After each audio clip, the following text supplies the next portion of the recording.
Hey, fellow Cowboy enthusiasts, welcome to Cowboy Nation Live.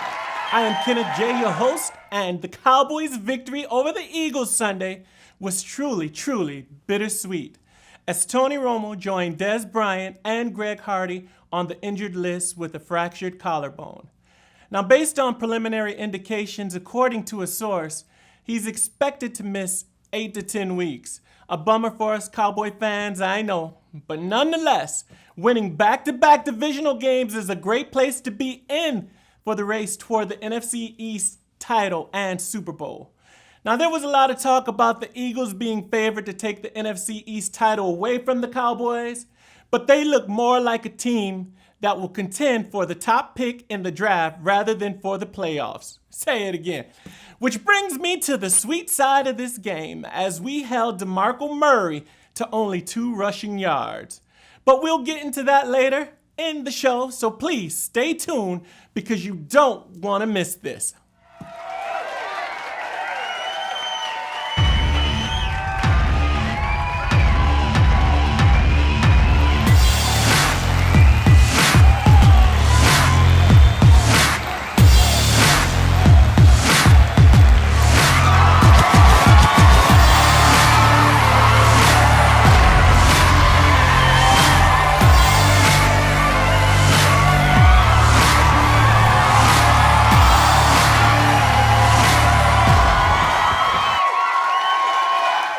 Back to Cowboy Nation Live. I'm your host, Kenneth J, and as always, I am honored and graced that you decided to tune in with Cowboy Nation Live.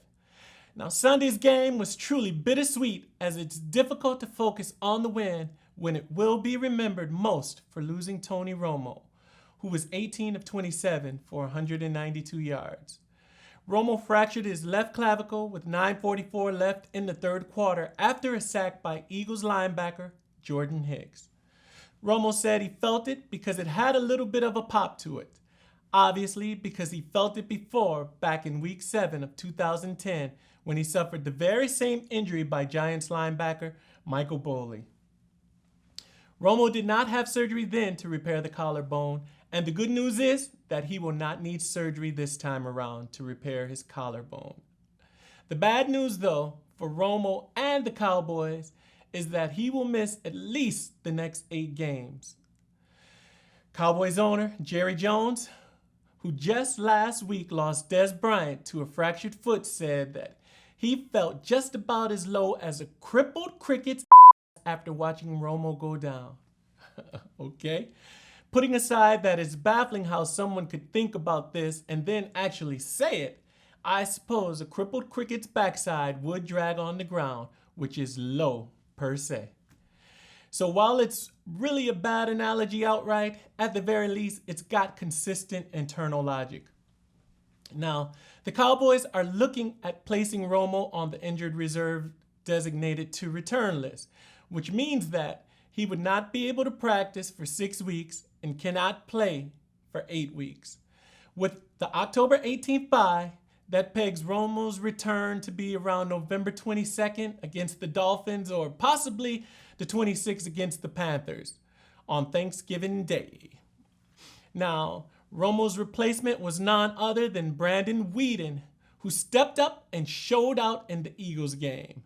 I was a bit skeptical of Weeden based on some of his past performances, but his passing percentage in Sunday's game was 100% as he connected 7 for 7, throwing for 73 yards, of which he threw a 42-yard touchdown bomb to Terrence Williams, and he even rushed for 11 yards.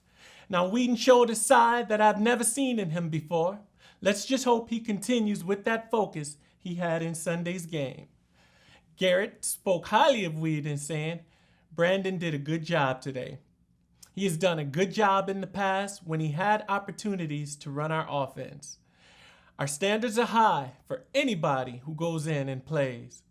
He understands that, and he will prepare well and play well."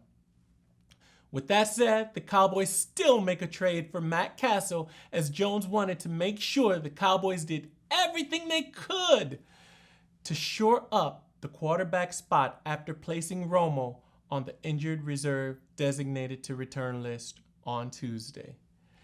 I'm actually glad to see Jones acquire a veteran quarterback, just in case Whedon nuts up. I think it's a smart move on his part, because 8 weeks can make the difference of our Super Bowl aspirations. And if we can win at least 4 of the games while Romo is out, we will still be in a good place when Romo returns to make our Super Bowl appearance. Right, you heard me right. Super Bowl appearance. Only time will tell, but as Cowboys enthusiasts, we will remain optimistic about this year because as the old adage goes, it's not over till it's over. So don't count us out, baby. Now, offensively, the Cowboys struggled in the first half as we ended the half with just 6 points from 2 field goals that Bailey made. However, we controlled the clock, as our time of possession was nearly 24 minutes of the 30 minutes in the first half. Ultimately, we would go on to control the clock the entire game with our time of possession being over 40 minutes. Keeping their defense on the field gave our offense the opportunity to reevaluate what we did in the first half and reacclimate ourselves in the second half. As it goes with our running game, Randall rushed 18 times for 51 yards and McFadden was 10 for 31. Also worth noting was the combined rushing yardage of Romo and Whedon, who collaboratively rushed for over 20 yards, putting us over 100 yards rushing.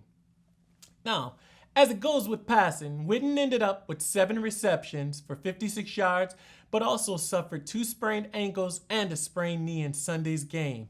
Ouch. But Witten, the army tank that he is, just keeps on going, said that he's okay. Now, Terrence Williams was 4 of 84 as he caught a 42-yard touchdown bomb from Whedon, and Dunbar was 3 of 45. And like last week, Beasley, Escobar, and Street all respectively shared their value and talents as well to defeat the Philadelphia Eagles. Keeping our offense on the field gave us the opportunity to have a well-rested defense that would come in and dominate the Eagles' offense 5 3-and-out and 2 4-and-outs in the first half. The Cowboys held the Philadelphia Eagles to just 21 yards total offense in the first half and didn't allow a touchdown until the game was out of reach in the final 81 seconds. But we will get into that after we take a break with our sponsor, KJ Multimedia. We'll be right back.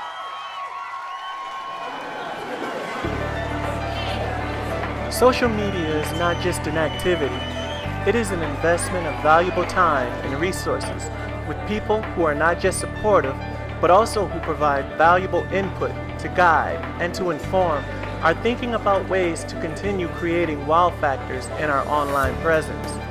We appreciate you all for not only liking or subscribing to our social media outlets, but also for engaging in meaningful conversations via our social media pages. Accordingly, here's to you for making us better than we ever thought or even dare imagine. Thank you.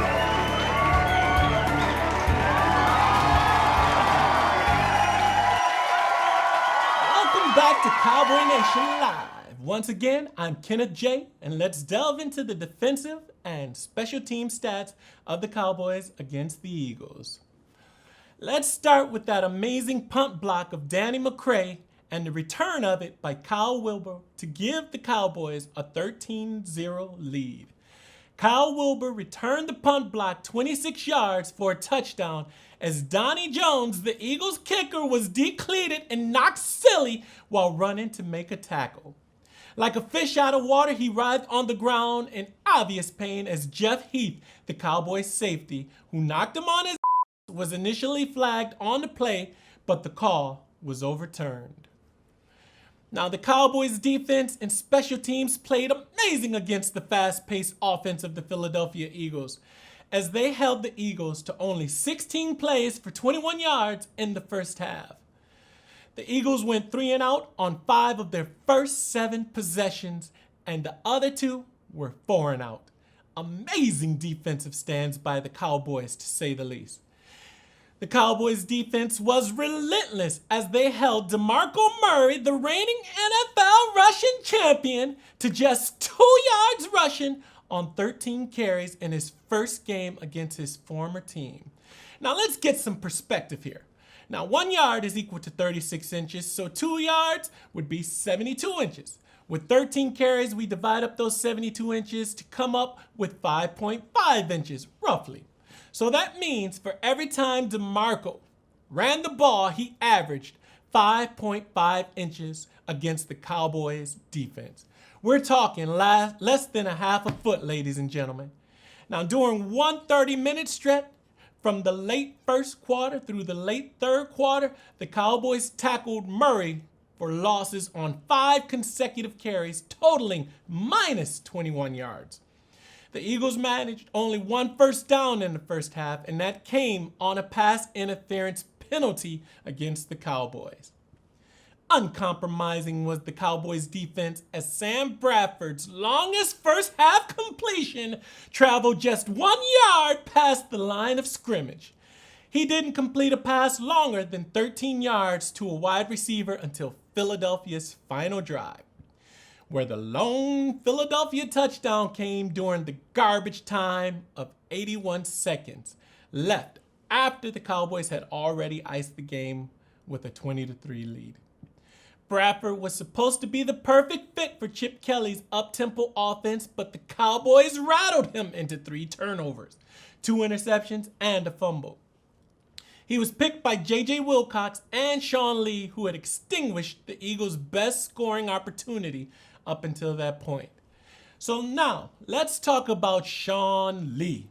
The Cowboys linebacker Sean Lee was everywhere on Sunday and showed just how tenacious he can be as he led the team with 14 total tackles, 2 pass deflections, a key interception in the end zone, and the recovery of Philadelphia's onside kick to seal the victory. A game ball has to go to Sean Lee for his impressive play throughout the day.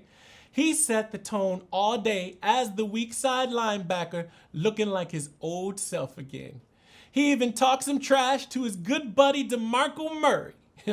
Now, it'll be a great season for the Cowboys defense if Lee continues playing at this level. When he's healthy, Lee is certainly the Cowboys' best playmaker on that side of the ball. The Eagles' offense never stood a chance against the Cowboys' relentless defense, as no one expected the defense to carry the Cowboys throughout their first 2 weeks of the season. Now, with Brandon Weeden, Joseph Randle, and Terrence Williams as the new faces of the Dallas offense, the burden to deliver victory becomes a bit heavier for a defense that itself is playing shorthanded. Even though the Cowboys are without their best cornerback, Orlando Scandrick, and 2 best pass rushers, Greg Hardy and Randy Gregory, because of injuries and suspensions, this defense has emerged as the backbone of the 2-0 NFC East leaders and will only get better. Now it's time for some Cowboy trivia. Today's trivia question is about Tony Romo. Due to this injury, what NFL record held by Tony Romo came to an end? Was it A, his NFL record streak of 41 straight road games with a TD pass? Or was it B, his NFL record streak of 41 straight games with a TD pass? Or was it C, his NFL record of the most games with 135 plus passer rating? Now, we'll be right back with that answer to that trivia question, as well as with our final analysis.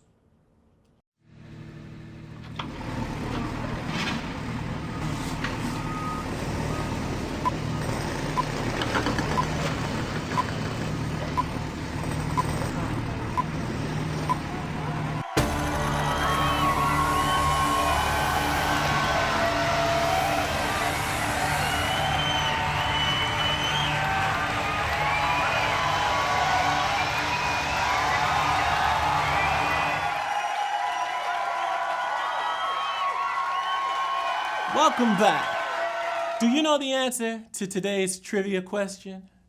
Well, if you guessed A, his NFL record streak of 41 straight road games with the TD pass, you're absolutely correct.